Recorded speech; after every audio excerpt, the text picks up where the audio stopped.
week was the Mikel Garda masterclass in how to tackle short course style racing. But today, it's a little bit more open. It's more expansive. It's such a difficult track, and it's the hidden gem in American motorsports. Welcome to VIR, the Virginia International Raceway, and the second round here of Skip Barber Formula iRacing action here over the course of 6 weeks. I'm Jake Sperry, got Reese Gardner alongside with me for the ride. And Reese, we talk about this being such an incredible opportunity for everyone, a chance of a lifetime to get yourself a full year's worth of a seat driving in the real world.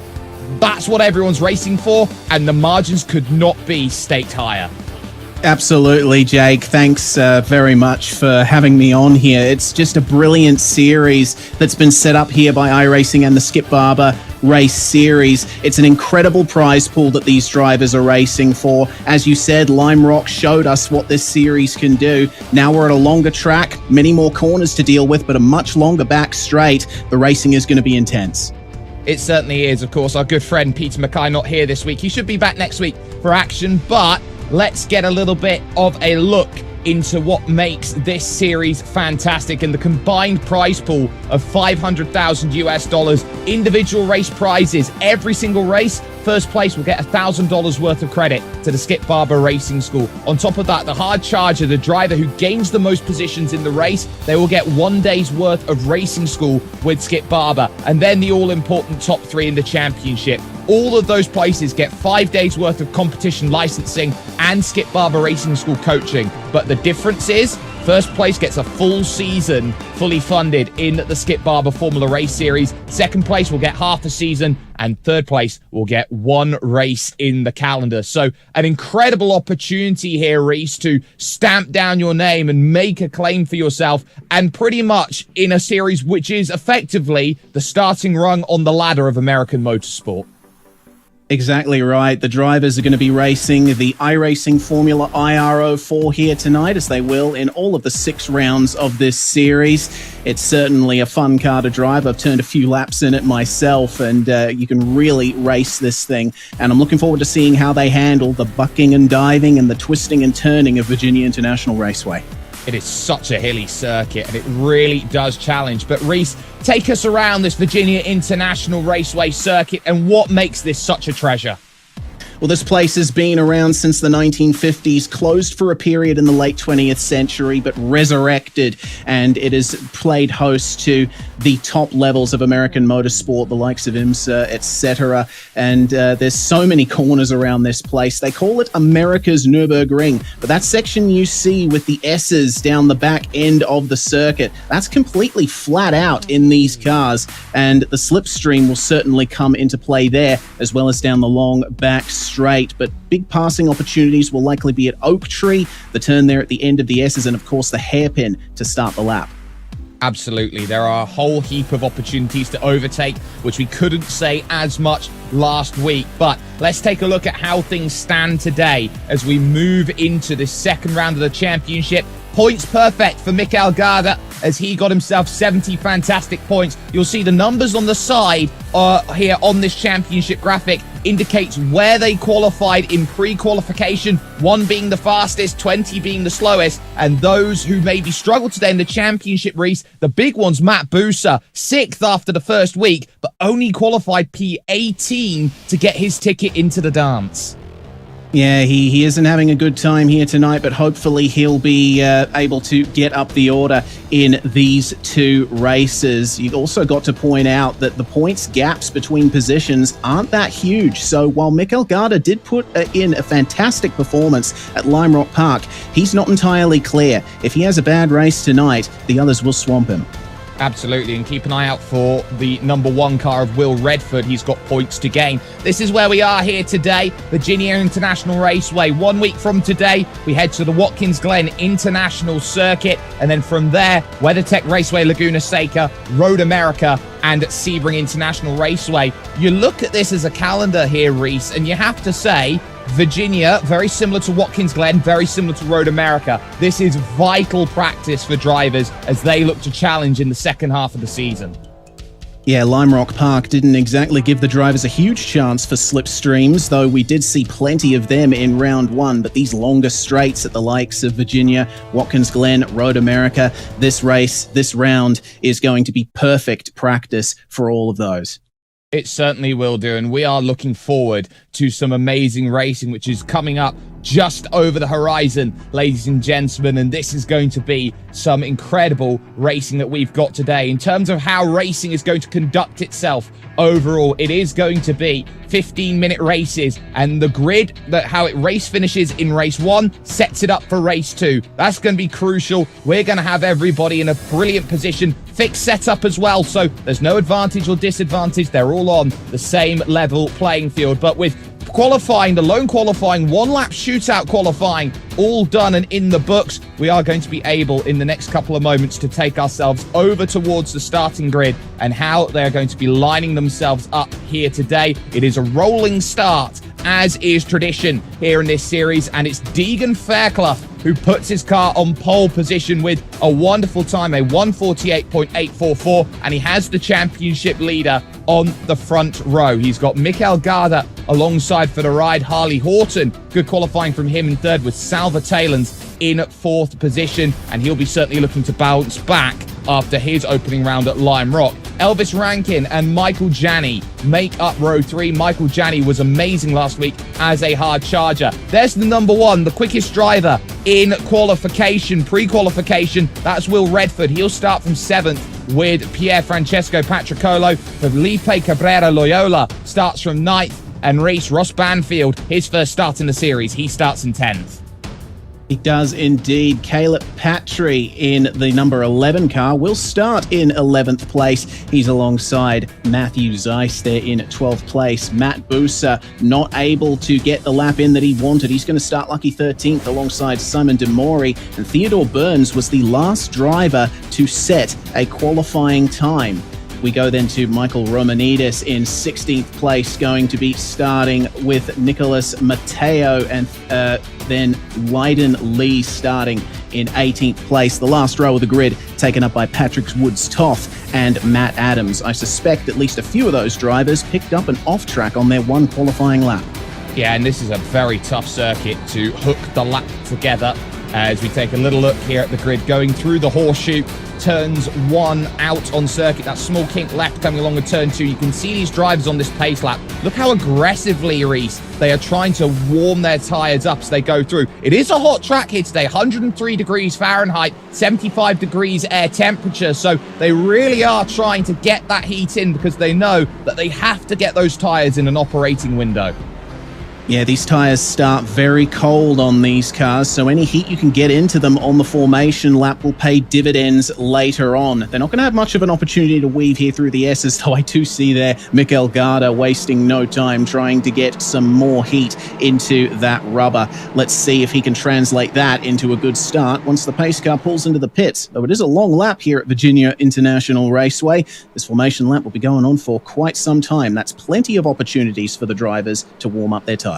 And you just look at this section of track here, Reese, and what they're going through. This is what's colloquially known as the snake. It is such a fast, high-speed section, and this is what makes it really tough. There is no margin for error through here. One wrong move, one missed corner, and you're going to be finding yourself in the grass. There's Deegan Fairclough, and you can see just how much work he's having to put in. Watch his right and left leg here. He's really trying to work the brakes and the accelerator to get that heat in. Yeah, it's also important to get heat into the brakes as well as the tyres. If you don't get the brakes up to temperature, well, it's a hard braking zone for turn 1. You'll just go sailing straight on, or even worse, you might lock up and cause dramas for the rest of the field. Absolutely, as they go past the immortalized oak tree here in iRacing, they'll take this run down Madison Avenue, this long back stretch which leads up to the roller coaster, and probably the prime place today to get these overtakes done. And what a beautiful view as we look down at the field and how they are looking to set themselves up with amazing chances today. This first race couldn't be any more crucial. We're going to put 15 minutes on the clock and they know they have to drive to time, and they have to time their runs to perfection. Watch out for the likes of Salva Taylor's in 4th position. He's going to try and make some moves forward. And let's not forget, Elvis Rankin is tied at 2nd in the championship with the likes of Harley Horton, and way back down the field, Nicholas Matteo in the number 9, who starts 17th here today. But as they take their run then down this wonderful roller coaster section, the track falling away from you all the way, the last corner on track is coming up to be the hog pen. The pace under the control of the number 4 of Deegan Fairclough, with the pace car rounding through the final corner. It's so vital to get that jump and get that jump early, and Deegan Fairclough has gone early and has got a really good launch here as we start 15 minutes here with this opening race, round 3. As we get to things going, let's get ourselves going here. Deegan Fairclough with control. Harley Horton already through, and there's trouble already at the back. 2 cars in trouble as they have got themselves through. It looks like Zeiss and Demori in trouble, and a 3rd car off as well. It's Michael Romanidis. Unfortunate there, but it looks like the rest of the field making their way nice and cleanly through turn 1. Deegan Fairclough did get a good jump on the start, but he's being harassed by Harley Horton, nearly getting into the back of him coming into this section. There's another car off in the background, though. Oh dear, that's the number 19 of Ross Banfield doing a little bit of lawn mowing there. Yeah, not ideal for Ross Banfield, and he's going to have to work hard to recover through as they will now tackle the snake for the first time in this race. Fairclough leads. In 2nd position then is Harley Horton, 3rd Salva Taylor's, and for the first time really, Mikel Garda not on pole position for this one, couldn't control the field, and he lost 2 places off the start, so not ideal. He's already looking behind him at Will Redford, who's gained a couple places off the start. There is Salva Taylor's as they move up into the oak tree for the first time and trying to get that run off of the exit. It's such an easy corner to enter, really, Reese, but really a section of track where on the exit's probably going to be the bigger trouble today.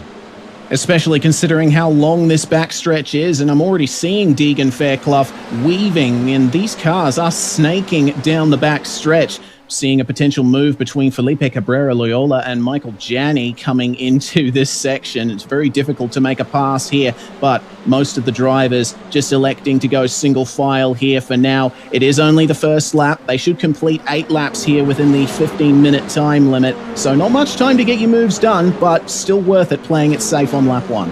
Absolutely, you can hear the suspension as they go down in towards the hog pen to end the lap, but here is the battle at the front of the field. It's going to be side by side as Harley Horton pulls out to the outside of the circuit, trying to get it done on the other side of the horseshoe. Oh. Contact, up and under they go. Not ideal from Salva Taylor's, who saw the door open, tried to go for it, and it wasn't quite open and available. There is Mikel Garda, who through all of this, by the way, now leads. My goodness. Well, Mikel Garda, things are going very well for him after taking the double win at Lime Rock. There were 3 cars involved in that lap 1 incident. Of course, it was the number 14 of Salva Taylor's, but also Harley Horton and Deegan Fairclough involved in that too. That's a big drama at the front of the field. Of course, it's a tempting braking zone at turn 1, but drivers finding out the hard way with a lockup, it can all go wrong so quickly. Absolutely. So a very big accident there as we go through. We're going to take you back, though, to the start of the race. This is what happened right at the very back. So getting in the grass, trying to put the power down, and bang, 3 cars there, 2 on the outside, just complete passengers there, Reese, as they went through. And that's how quickly you can go from hero to zero in a series like this. Yeah, it's a big shame there to see what happened at the back. The cars were obviously heavily damaged, but we do see them back out on the circuit. They've managed to get their repairs done. Good to see there, but very unfortunate for Salva Taylor's, of course. He's going to have to wait a while to get back out onto the circuit. I tell you what, this fight still going on fantastically here at the front of the field. Mikel Garda currently leading by 0.86 seconds, and he's still trying to break the draft from Will Redford and Elvis Rankin behind him. Now, Rankin and Redford, they're going to have to work together, I think, if they want to catch up to Mikel Garda. Remember what happened at Lime Rock. Garda was able to streak away while the drivers behind him were battling amongst themselves. And these top 3 were the fastest 3 drivers in pre-qualification. So on pure pace, you would say they are the natural top 3 that you would find at the front of this field. So they're really going to have to work hard, as they've already built themselves a gap of 2.1 seconds plus over Michael Janney. But what happened to the leaders? We'll take a little look right now and see exactly how all of that came about, because it's two incidents in one. Talon sees the gap on the inside, he goes for it, there's contact, but Deegan Fairclough here, I think he gets caught here essentially, Reese, mirror watching as he just runs off a little wide. Yeah, and that's easy to do there at the horseshoe of turn one. It's a curved exit. Depending on when you get on the throttle, you can experience some understeer there on the exit of the corner. So, yeah, maybe some mirror watching, maybe just a little bit distracted there for Deegan Fairclough. But he's wasting no time trying to make up positions. He is carrying some slight damage to his front wing, but unfortunately, it doesn't look like he's making much momentum forward. Riding on board then with Elvis Rankin as he chases down Will Redford. This is fantastic, seeing how strong the slipstream is down this back stretch. Of course, as you mentioned earlier, Sperry, it's all about the exit from Oak Tree. And have a look at that gap for Mikel Garda. It's been effectively eliminated by that slipstream. Absolutely, and this is the view that you could have, ladies and gentlemen, if you sign up to iRacing today. For more information on how to start your iRacing career, log on to iRacing.com today. You can get 40% off of your first 3 months if you can get yourself in right now. And on top of that, you have the opportunity to join this series and get into the hot lapping and try and qualify to be one of the 20 fastest drivers in the field today. So get yourself in on that. You might have a chance to race next time out. You can head over to skipbarber.com/iRacing series to get in on the action as we watch Elvis Rankin here in third position, just watching the front two, biding his time at this stage. Doesn't have to be too aggressive early. The one thing I'm really keeping an eye out on at the moment is the battle a little bit further down. This is P5. You've got Felipe Cabrera Loyola trying to hold things back. And look at the car in 7th. Nicholas Mateo is up 10 spots, and he is fighting Patrick Woods-Toth today in 10th for the hardest charger. He absolutely is. And remember, the hardest charger gets a free day of Skip Barber Racing School. So these drivers are racing for a brilliant prize, even though they might not be competing for the win. Look at these guys coming down towards Oak Tree. It's Janney who's currently in 4th place ahead of these guys. Goodness me, who gets the best exit out of Oak Tree? We'll have to wait and see until the end of the straight. Little update on Deegan Fairclough, by the way. It seems that the damage he got was a bit too much for him. He pulled into the pits to get some repairs, stopped for 12 seconds. He's now down in 16th, far off the rest of the field. Oh, and a big checkup, and that opens the door up. Mateo is not waiting for anything. Gets it on the run-in. The contact as they go through, and he'll lose the place out then. Will that's Caleb Patry, in the 11 losing out. So it was Patry trying to make the move, trying to get through. I think he may have some damage here as he waits for everyone to go through. That is a nightmare as you go through. You can see the face here as he goes down the front stretch. This is just what you have to be. You have to be concentrating every single time. This is Michael Janney's view of things in 4th position. He'll see behind. They are starting to fight Cabrera Loyola, and then Nicholas Mateo trying to take the long way around here through the horseshoe, and he slides a little bit back into line. Wow, yeah, brilliant stuff there. Shows how much that these drivers are pushing. The battle for the lead is still on, though. It is still Garda, Redford, and Rankin, your top 3, but they are closer than ever. And it seems that it seems that Caleb Patry did pick up damage. He's jumped into the pits himself just quietly. But coming up through the snake, let's see what these drivers can do. The way this track goes up and down as well as left and right, very difficult to pick your line when you're right behind another car, as Will Redford is at the moment. But it seems he's trying his best to get alongside. He might have to wait for the exit of Oak Tree to really make this work. These three were the top 3 when it came to the time trials earlier on. They're going to try and prove that they are the top 3 in this race. And Will Redford pretty much hanging on to the coattails of Mikel Garda, who moves across to the inside and back to the outside. The Serpentine starting as if we're at the Indianapolis Motor Speedway. Some great racing here, and can Redford get the run he wants? We're over half distance in this race here on lap 5, and to the outside it will have to be to try and sort it together. He's a little late on the brakes, and they go tire to tire through the corner. Garda resolute in defense. Elvis Rankin picking up the scraps and moving up to 2nd. Yeah, the track is very narrow through that section. It does seem pretty wide from these exterior shots, but when you're actually in the car trying to go side by side through one of those corners, it's very difficult to maintain side by side, as a few drivers have found out tonight. And Will Redford's just said over the radio that his suspension's gone. So that's huge trouble for him. I think he's going to have to hold on then for the final few laps of this race, because that group behind of Gianni Matteo and Cabrera Loyola, they're only 2.2 seconds back of him. So this is going to be a tough race right now. As we can see, there is the battle for fifth on the bottom of your screen. And that is going to be crucial right now. What a drive Matteo's having, by the way. He's up 12. That is fantastic stuff from Nicholas Matteo. He'll be going for that Hard Charger award for sure. Brilliant performance from him, and he might get another position on Michael Janney if he keeps this attack up.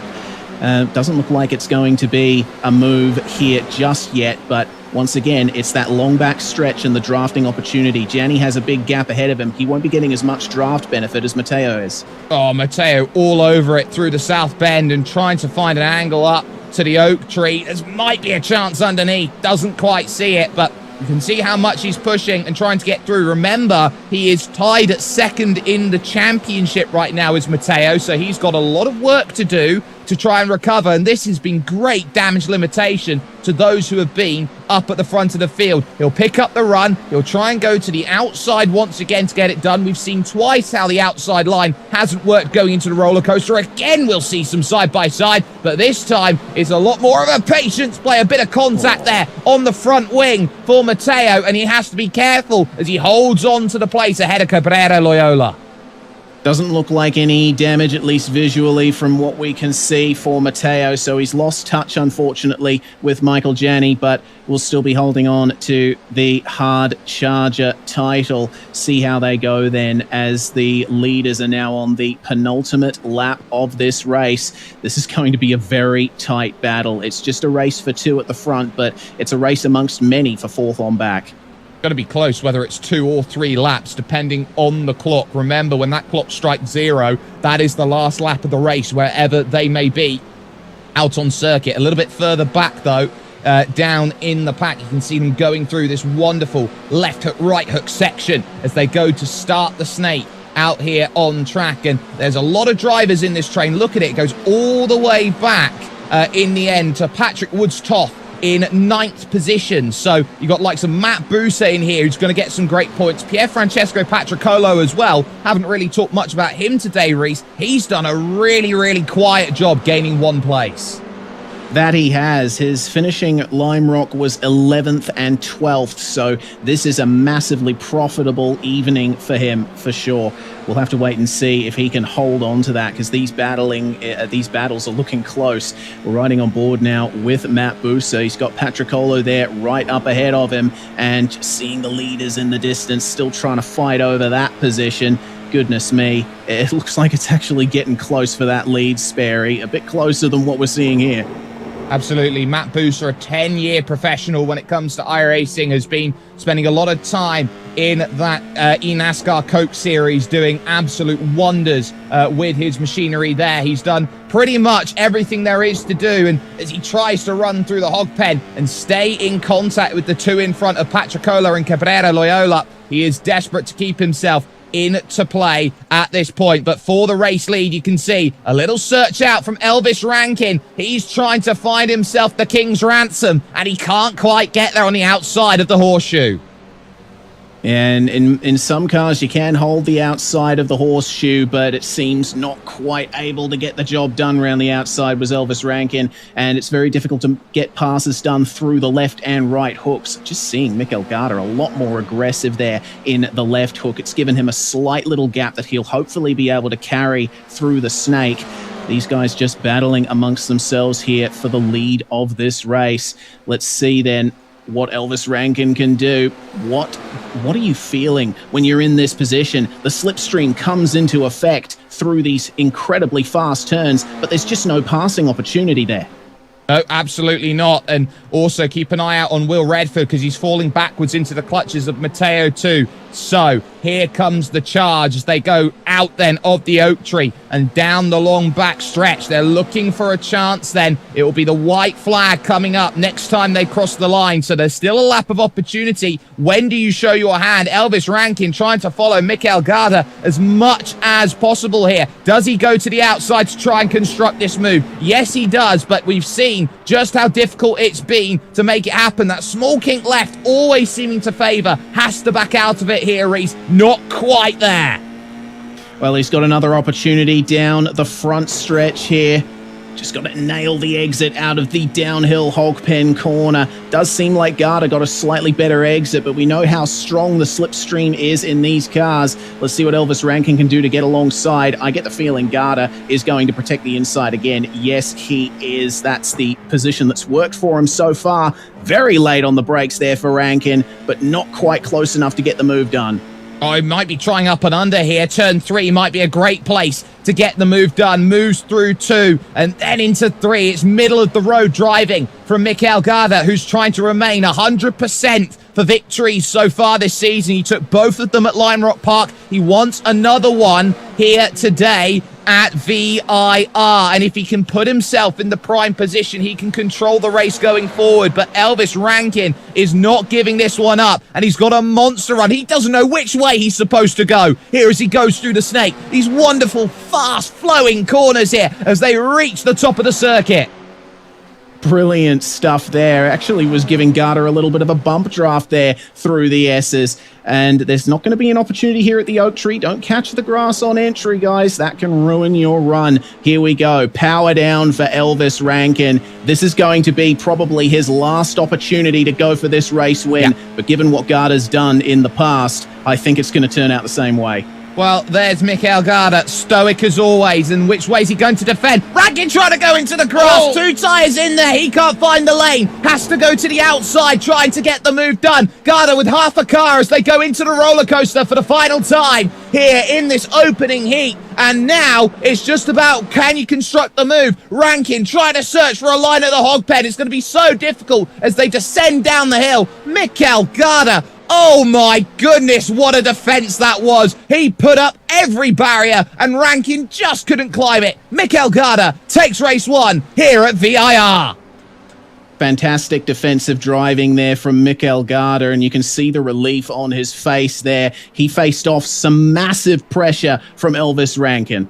He absolutely did. I think there was a bit of a fist pump there. He was so stoked about it. And get this, Nicholas Matteo making the pass on the last lap ahead of Will Redford to steal the podium from 17th on the grid. He is going to be a threat in that next race. Mark my words about it. But let's get ourselves then some confirmation of results here from VIR. This is the first race of 2 tonight. Mikel Garda picks up the victory. He will start on pole for race number 2, and he beats Elvis Rankin by just 0.2 of a second. Nicholas Matteo, what a drive he had from 17th all the way to 3rd, with Will Redford 4th and Michael Janney in 5th position. Felipe Cabrera Loyola, he finishes off in 6th, with Pier Francesco Patricolo again picking up consistent points here, with Patrick Woods-Toth in 8th, Matt Buser 9th, and Ross Banfield rounding out then the top 10 of the field. We'll flip over the page and we'll see in 11th Leiden Lee going up 7 places of his own. So he had a really good drive as well today, as did Matt Adams moving up into 12th, with Harley Horton maybe a chance lost there here today, with Theodore Burns and Deegan Fairclough the last finisher overall. Matthew Zeiss, Caleb Patry, Salvatore and Simon Demori, and then Michael Romanidis, all retirees from the opening race. Not quite the ideal scenario that they were hoping for, Reese, but they'll be hoping for a lot more in race 2. They certainly will. They've got another 15 minutes coming up very shortly, which they can use to vault themselves up through the field. Given the fact that we saw those incidents between the drivers, I certainly think that there's definitely some chances. And we do have our race winner, Mikel Garda, in the commentary box with us. Welcome, Mikel. Congratulations on your victory. It's 3 from 3 so far in the series, but you certainly faced a lot of pressure there from Elvis Rankin. How was it from your perspective? How did you take that defense? Yeah, this was a really tough race. Obviously, I was really lucky in the start when the guys crashed in front of me, so I was really lucky there. And then I was facing Will Redford. He was like around 1 second behind me, but the draft is so strong on this track, so it's nearly impossible to get away. And I had like a really good fight with Elvis. I'm glad I could keep it to the end, but it was really close with Elvis. It certainly was. We'll let you go then, Mikkel, to prepare for race 2. Congratulations once again, Sperry. I am really looking forward to this next race. It's all going to be on here between Garda and Rankin for those top 2 positions. But what can Nicholas Matteo do from third? It's going to be incredible. Absolutely. And we've got a really special chance here to talk with Bobby Krug here, who is marketing manager over at the Skip Barber Racing School. Bobby, this series must have a special connection to you. You were someone who came into iRacing, went through the same sort of processes that all these drivers have been doing. How did your experience help get you to the position that you're in? And what are these drivers sort of going through right now in terms of constructing these races together? I mean, it's a lot better now, especially with this new Formula IR04, just because of how similar and perfect it is to the Skip Barber Formula car. So these guys are really getting proper experience on how the real car handles. But for me, it's all about just learning the basics, the car control, the tracks that we go to, places like VIR that's, home to many of our programs at Skip Barber. And the iRacing platform is just a perfect place for these people that want to take it to the next level, get into racing. And it's just an awesome tool for the people that are even still in it. So. Absolutely. And I mean, if you're looking at the drivers at the front of the field, how impressed have you been with the professionality of these drivers? Just the ability to go out there and be so patient and wait for their chances. It's almost like watching this in the real world with the way that they know that they have to treat their car with the utmost respect. It's absolutely impressive. I mean, I'm sitting here screaming at the TV, just watching this race. I mean, it was just an impressive feat. I mean, the top 20, the entire field of drivers that we have here in this series, they all deserve to be here. I mean, the work, the efforts that they put into it behind the scenes to even qualify to get into this series is absolutely insane. And watching that battle with the top 2, Gata and Rankin rather, those two, just the patience and the racecraft and the respect that they had between the 2 drivers. I mean, that's the kind of thing that you're going to need when you move into the real series. And trust me, all the people that make it into the Skip Barber Formula Race Series in the real world, they are going to be very well deserving. And I think they're going to be very tough to beat once they come face these real drivers like myself. I mean, we're going to be looking back, us real drivers, and making notes of how they actually race around VIR. So it's this is awesome. This is super cool to watch, super cool to be a part of, and to be able to be here for this. It's really awesome. So huge props to Skip Barber for this opportunity for these guys. I mean, this is stuff that probably most of these guys thinking of racing a Formula car in real life is something that they may not even be able to put the dots together. So for me, especially with having the background and starting in iRacing and get the opportunity to go to the Skip Barber car, these guys, I'm so excited for them. And just very quickly here before we let you go and watch this next race, how do you feel like some of the racing's been, Matteo especially, how aggressive drivers have had to be to really run through the field and gain those hard charger places? It's one of those things where you've got to be smart with making your moves, but you've only got 15 minutes to get to the front of the field. And so sometimes, with that abbreviated time, you got to make your move when you can get it done. So it's just that balance. And these guys, they're very experienced in racecraft with all their practice on the iRacing service. So they know what they got to do. So it transfers right over to the real world.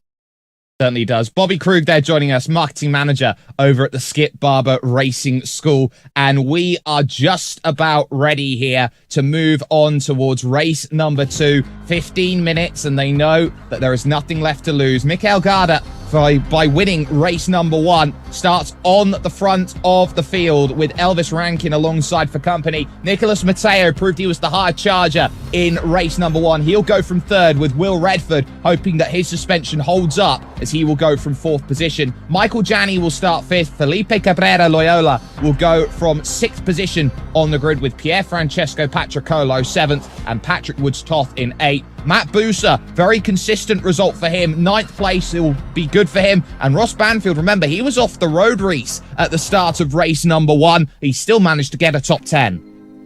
Certainly did. He will be happy with that, and he can move forward in race 2. Leiden Lee is going to start off of position 11 with Matt Adams in 12th, with Harley Horton starting 3rd in race 1, down in 13th for race 2. Got some work to do there. Theodore Burns was able to make up 1 position in race 1. He'll be hoping to make up at least a few more. Our pole-sitter for race 1, Deegan Fairclough, going to be starting all the way down in 15th place. He has got plenty of work to do himself. And then we have Zeiss and Patry 16th and 17th. Talon starting 18th. Simon Demori and Michael Romanidis are going to round out our field. These drivers were certainly hoping, the ones at the back, for better luck here in this second race. Absolutely, and we've seen how luck has been a huge factor sometimes, especially at the starts. But you know when a field is congested, especially in open-wheel Formula cars like these iRacing Formula IR04s, you know you have to tread carefully. You know you have to leave that space and be respectful around everyone going through. It's as much of a race against these 19 other drivers here, Reese, as it is as much of you're trying to coordinate together to make sure you're getting through the opening couple of laps. Yeah, there's a lot of cooperation required from all of these drivers to make their way through that first lap, especially with a course as twisty as VIR. There's plenty of places to go off the road, as we've seen, and this is very much an old-school circuit. You don't have any tarmac runoffs here, none of those mod cons that you see at the various top circuits around the world. I would call VIR a top circuit in any case, but the drivers certainly have to work for it around here. We certainly do. We're going to pay some bills here, ladies and gentlemen. We'll be back with the start very shortly. But we're going to log on here. We've got opportunities here. We're going to log on for an opportunity here for great racing action. If you've got a chance here when it comes to racing, and if you want to put yourself in a really good position to put yourself through with the Skip Barber Racing Series, go to skipbarber.com/iRacing Series. You've got an amazing opportunity here to go through. Apologies, ladies and gentlemen.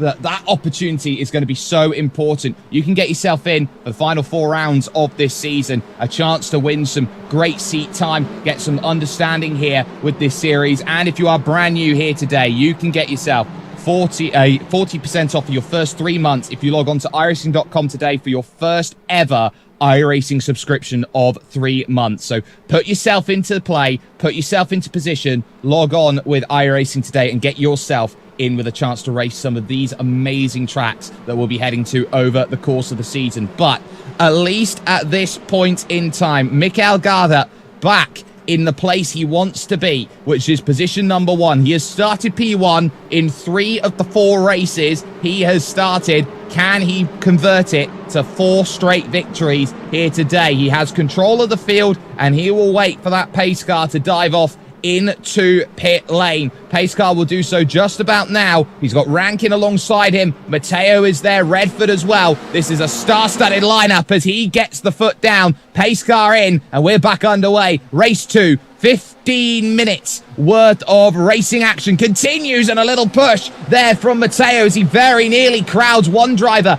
out then into a little bit of trouble in towards turn number 1. It looked like for a moment there was going to be dramas, and now they check up and there's contact as they go through. Suddenly a couple drivers spinning off. They can see the inside and someone upside down. A big accident then off of the start race. Yeah, very big. It was all triggered by a lock up into turn 1 from Elvis Rankin. He had to check up. The drivers just running into the back of him there and concertinaing into each other. We talked about cooperating on lap 1. Well, unfortunately, one missed braking point away from disaster for a lot of those drivers. Certainly, and it has allowed the front 4 in this field to break away. Looks like Redford was involved. So Garda leads, Rankin second, Janney up to 3rd, Matteo now in 4th. That gap back is to Patrick Woods-Toth, who is there in 5th position. And look at this! It's crazy racing as they go back in the middle of the pack. 2 by 2 they were as they went through, but up into the oak tree, the leaders go, and they know that if they can stay in this front group and stay in contact, they've got a really good opportunity to make something happen of this race, and they know they've been given a golden ticket for at least the podium, but they'll all want position number 1, and Rankin is wasting 0 time as we focus on 3rd and 4th.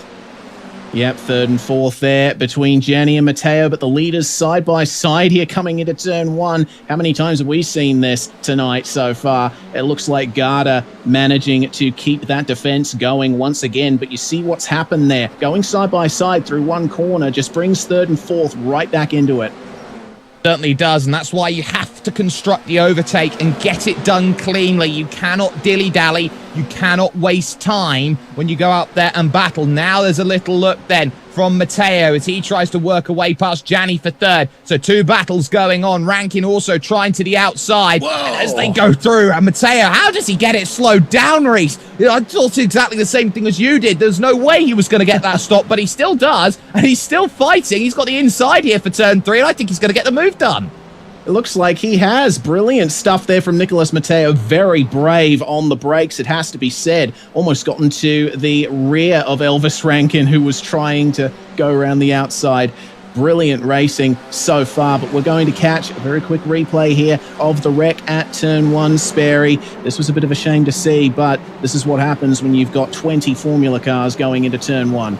It just checks up, and there's nothing you can do in that situation there. I believe that's Savatalan's here who potentially got into the wrong position, but that is just what makes racing so very difficult. You know it's going to check up, but you never know how much and when. It's effectively a lottery at that point when you go through, so you have to be very cautious. Back, though, with your top 4 who are trying so hard to make sure they can make that place. Mikel Garda still leading this race. Rankin holding control of the prime place, second to make the move. But here comes Matteo with an almighty run. He'll get the inside as well. And Rankin, I don't think, is going to want to fight this one here as they go through. Can he get it slowed, though? He's really tucked up on the inside, and he's done well enough to get that done. Matteo proving in race 1 and taking that over to race 2. He moves up now into 2nd.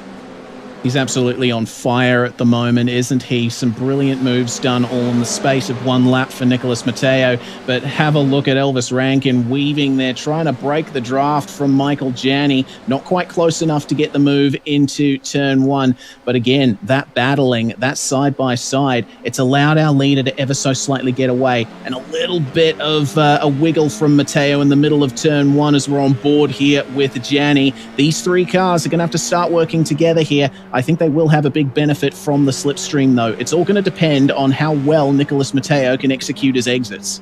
Absolutely, and you can see Gianni, he's really having to wrestle against the wheel. You can see him soaring at it there into the left hook, and that's why he drops back 3/4 tenths of a second here as he runs through the snake. And this is a track which is so dependent on momentum. You don't get a run through the left hook and the right hook, you've got nothing for the snake.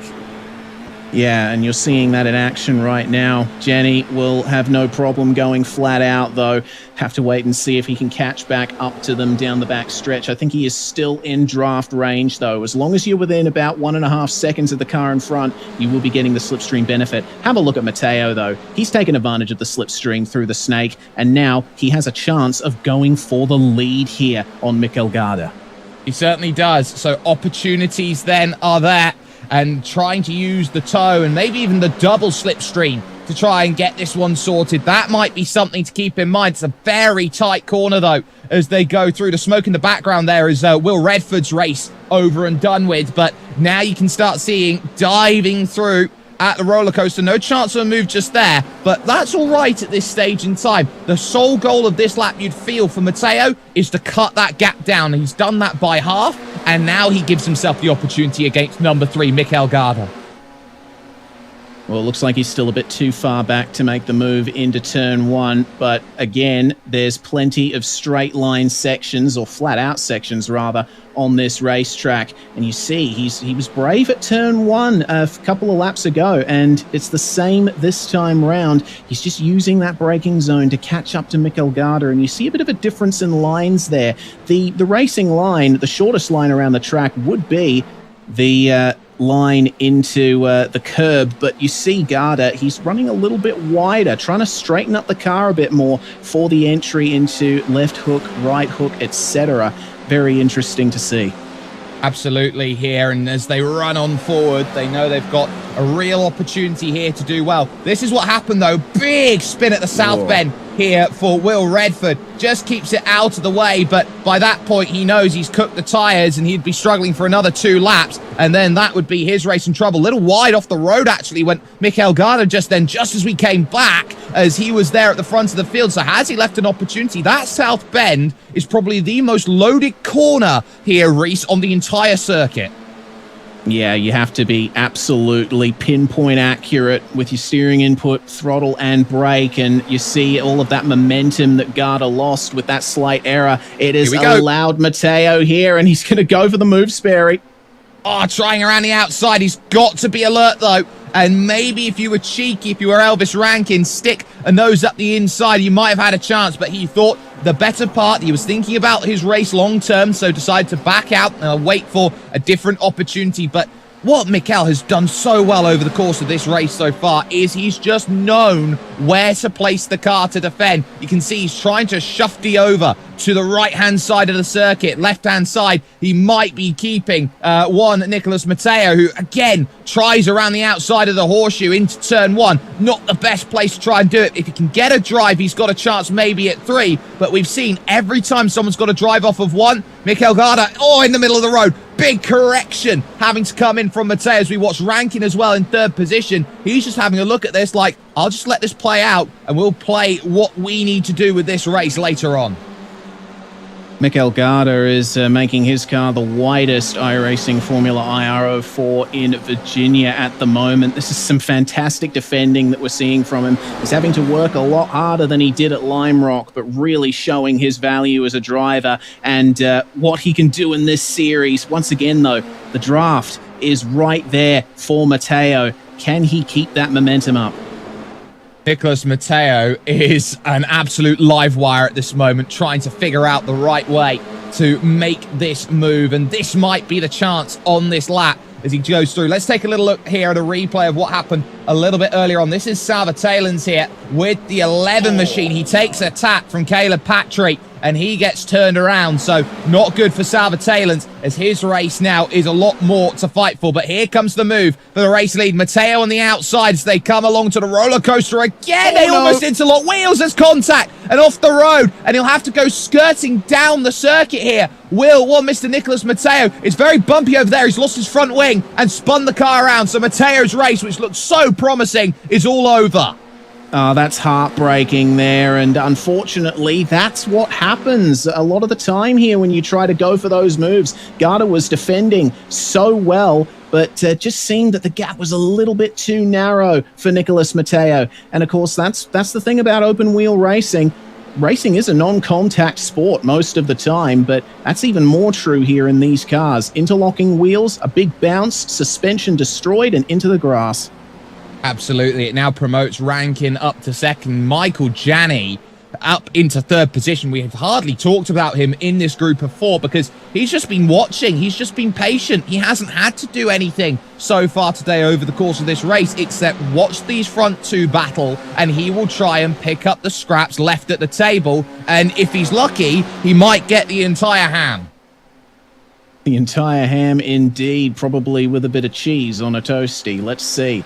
Well, coming into these corners, you mentioned it was such a high-low corner. They managed to nail the line through there that time around, but I've noticed many drivers dipping wheels into the grass off the exit. Have a look at how aggressive Elvis Rankin is on the brakes. He was carrying the brakes all the way through into Oak Tree, and once again, the weave is on. We're just going to go to a replay here of what happened to Matteo. Another look at that incident when he went for the race lead, and glory was staring him in the face right here, but for that little bit of contact. Oh, and it does look like Mikel Garda really tries to assert himself as he goes through, and he was trying everything, and there's the bounce. up and over, which causes all sorts of troubles. Now, Mikel Garda, he himself under a lot of trouble. Rankin breaking early into the hog pen, trying to get a monster run off of the exit. He doesn't get there. Worth noting, we've got a tie at the moment for hard charger. Deegan Fairclough and Simon de Mori are both up 10 spots at this moment in time in the race, but this is where the race is battling right now. 4 minutes left on the clock,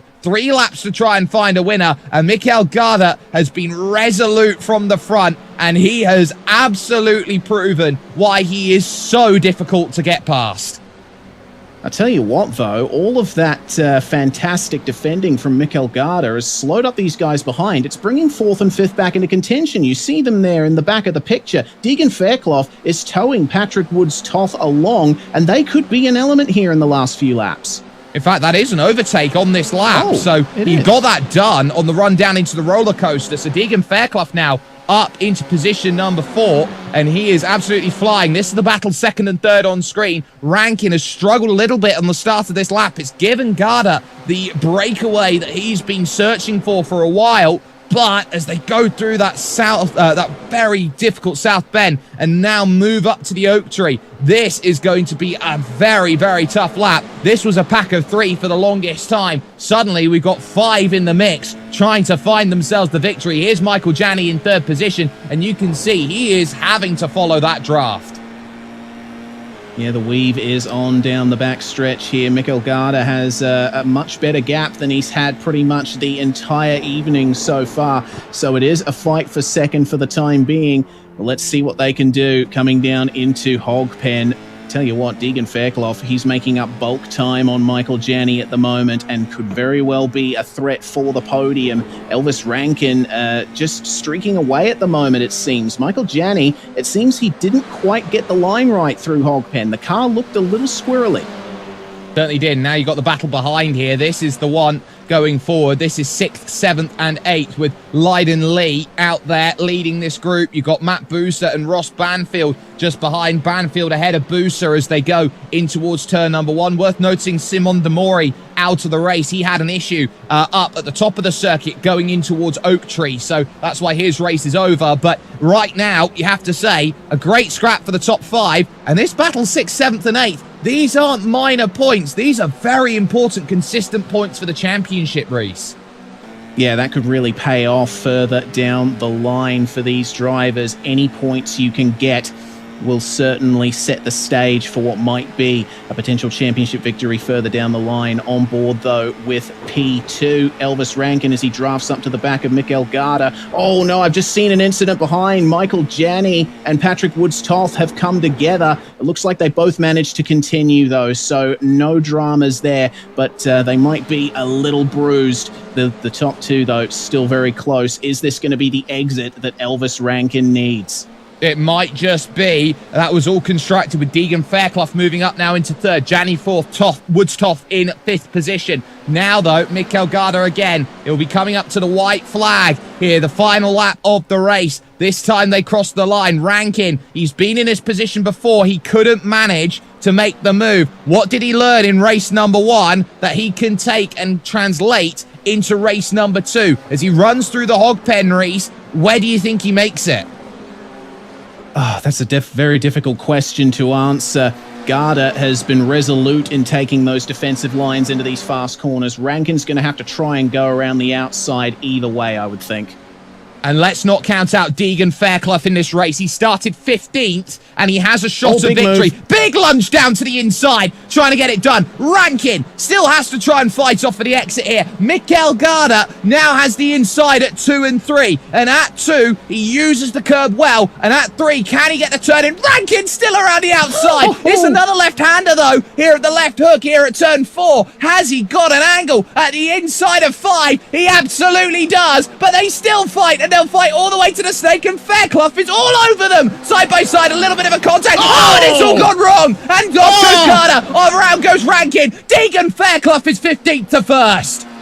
Wow, but how much damage does he have? I'm not too sure. The rest of the field goes streaking through. Patrick Woods-Toth has found his way into second. Michael Janney back in the podium positions. And there's so much sliding around here. Matt Busa making the move on Elvis Rankin there, who has fallen all the way back. Goodness me, what an incident that was. That's what happens when you try to go side by side through a snaking series of S-bends on the final lap, no less.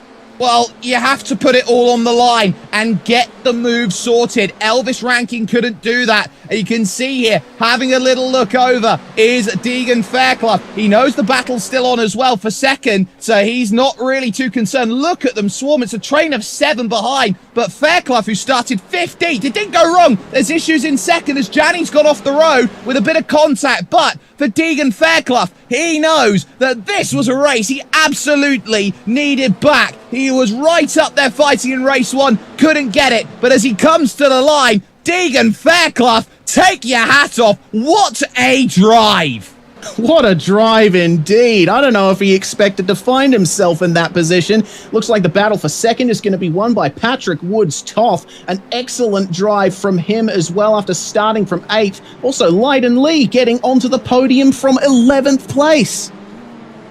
It's just simply an incredible race. You could not have predicted this result in, I would say, 6 weeks worth of Sunday's racing, which we've got here at this point in time. Just absolutely incredible. And let's have a look at how this happened. You can see they're fighting through, interlocking wheels they go through. Garda just runs off the circuit. They're trying to find some room. And just as Fairclough here tries to push it 3 wide, they run out of track. And it's that last bit of the snake which has really caught them out. Tell you what, Fairclough was really lucky there. You saw him going off into the grass and banging the wall with his right rear wheel. That could have easily gone wrong for him, Sperry. This is how they lined up.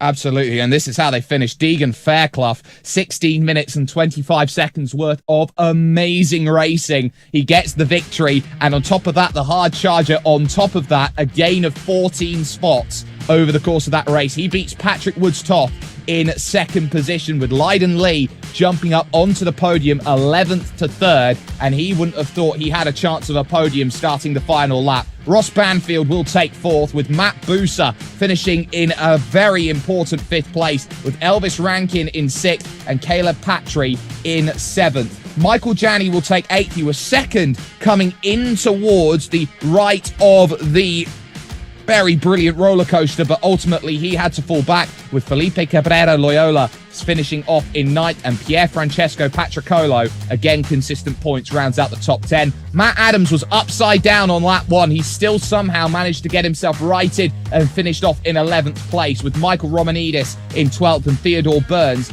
in 13th. Matthew Zeiss was the last finisher on the lead lap. Mikel Garda will know that it is best 8 of 12, best 4 of the first 6, best 8 of the first 12. That's why he'll maybe have to use one of his drop rounds here today, with that one in 15th place. Harley Horton will be 1 lap down, as well as Simon De Mori, Nicholas Matteo, Salva Talens and Will Redford, all in trouble late on in the race. But what an incredible performance. What an incredible second race we have just got on our hands here, Reese. And there's nothing more than just a massive grin on my face, because that was what racing was all about, with Deegan Fairclough driving a masterclass through the field. Absolutely. I mean, you know, things went completely wrong for him in race 1, to be fair, but he got back on his feet. He's got the Hard Charger Award in race 2 as well to boot. So the night has come completely around for him. 180 turn. Fantastic stuff. Absolutely. And it's the sort of incredible action that we've got that dreams are certainly made of. And, you know, you're looking at here and you just think about what's coming up next, being Watkins Glen. That's an amazing track to go to next, and it's going to feel so similar, and yet it's going to feel so much more encroached with how tight the barriers are there. Yeah, indeed, especially up through the S's. But Watkins Glen is an incredibly fast circuit, incredibly wide as well. The side-by-side running that we saw here at VIR was great, but I think you're going to be seeing all the way through at Watkins Glen. We do have our race winner in the booth with us. Deegan Fairclough is joining us. Deegan, my goodness, what a fantastic run it certainly was for him. We join you now What was your view of that incident on the final lap? You obviously did a very good job to work your way up through the field, but how did it all pan out from your perspective? It's better now. Well, hopefully we'll get a chance to talk to Deegan. He's here with us right now. Deegan, do you have a copy, buddy? Yeah, I can hear you. Lovely. Reese, I believe, question again. Yes, indeed. So what was your view of that incident between the top three in the final lap of race 2? Were you expecting to be fighting for the win? Well, firstly, no. I was not expecting I would be fighting for the win since starting at the back after my little mistake in race 1. But I was just head down focused, and I saw them battling up ahead, and I was just waiting. I was just letting them keep on battling, and they were losing time, and I was gaining time. And yeah, I was lucky to get out of that incident and wasn't spun round and just clipped the barrier. But oh my god, I am over the moon. I'm literally shaking. I'm so, I can't believe it. I can't believe it. Well, we hope that you enjoy that victory. You got a lot to celebrate tonight with the Hard Charger Award in Race 2. You do have a free day of the Skip Barber Racing School. Thanks for joining us, Deegan, Fairclough, Sperry. My goodness, what a night of racing that was. Certainly looking forward to how the series comes off at Watkins Glen. That's going to be spectacular.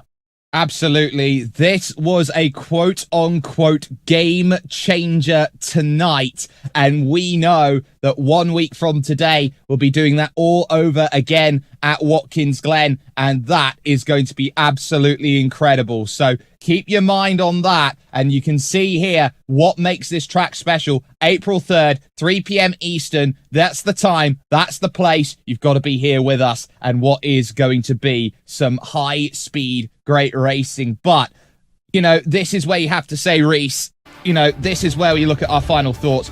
That, as a race, was, or as 2 races, was hard-fought battling at a track which can be very unforgiving. Well, for certain, it has shaken up the championship. I can't wait to see what the standings are looking like going into round 2. We're only going to be at the halfway point when we finish up at Watkins Glen, but this is going to be such a tightly contested championship. We're only 2 rounds in. What more can come, really?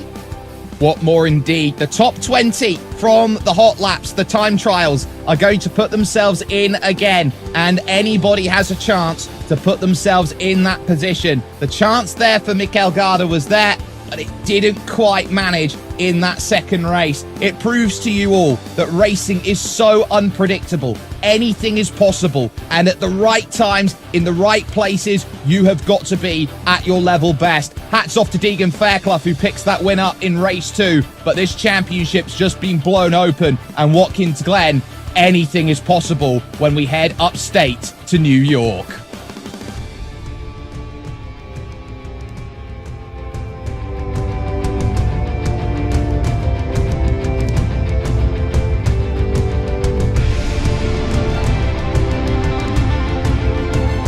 We're racing at Lime Rock Park. Behind you here, as you can see, a few drivers jostling for position there.